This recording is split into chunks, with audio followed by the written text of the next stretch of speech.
fib. It's at the 0.318 that it's been playing at. The market is at a crucial point. Critical. Critical.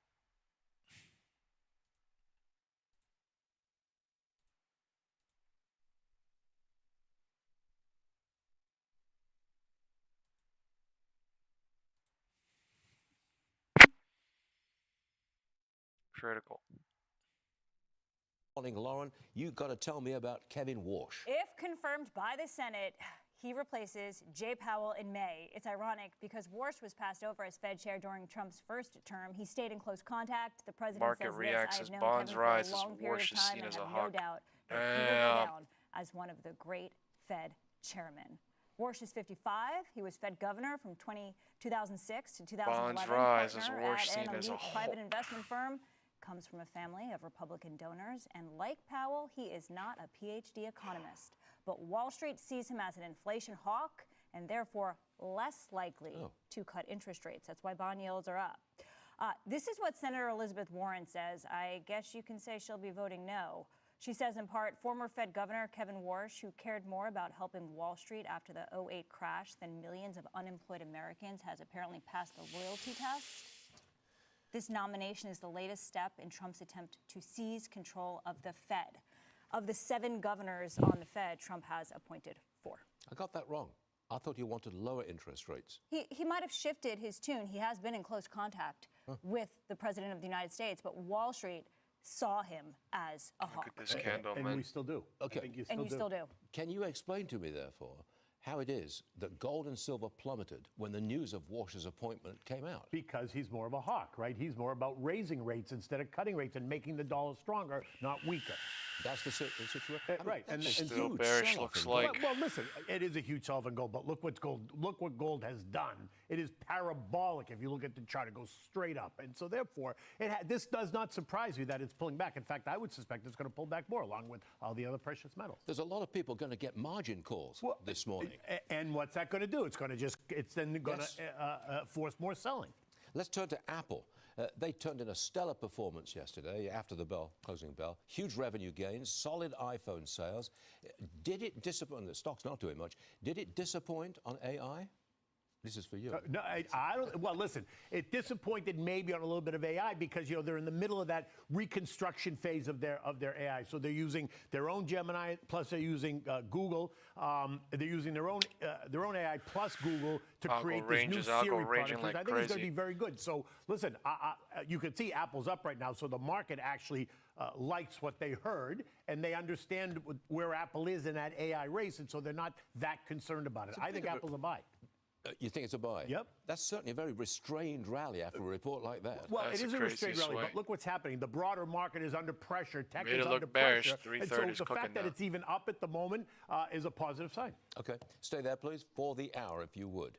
We're getting an early look at the midterms. New Fox polls show the Republicans have the leg up on some hot-button issues. Tell me more about what they show. 9 months to go, and these new Fox News polls show that Republicans are seen as better able to handle border security. Look, they're up 15 points there. National security, they're up 12, and also just watch the live stream a little bit more, Elias. Overwhelmingly on transgender issues, where they're up 22. Healthcare up 21, but this is the big one. Temporarily bullish. Democrats are up 14 points. Not building medium term. 4 in 10 voters say the economy should be the president's number one. They may pull back to this algo range, but like that could be in 2 hours, that could be in 40 minutes, that could be in 1 hour. It does not mean now. Like it's now it's. You're going to say something. But there's still time, right? We've got about 7 months, cycling. 8 months, right, to give them cycling a at chance to get their yesterday's low. message That's out. what it's really doing. I mean, not yesterday's low, today's lows. Made everything look bearish, and then back to the bottom of the range for now.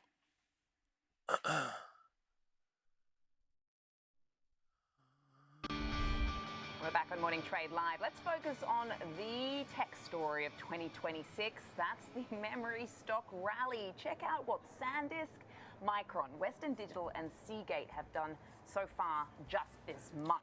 SanDisk is up more than 150% after a blowout earnings quarter. All full stocks are up more than 50% this month as well.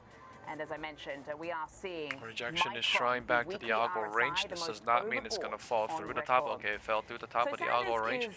This does not mean it's going to break the bottom of the algo range. Okay, it's trying to break the bottom of the algo range. It's bearish trying. Let's see. As they came out, and you had this to is laugh, 1/3 bearish. I mean, they just trying. smashed it out of the park. And then we obviously heard from Apple, and there seems to be some trying. Concerns no cycle around memory, confirmation. This is 1/3 trying. There's no cycle confirmation. It's trying. If it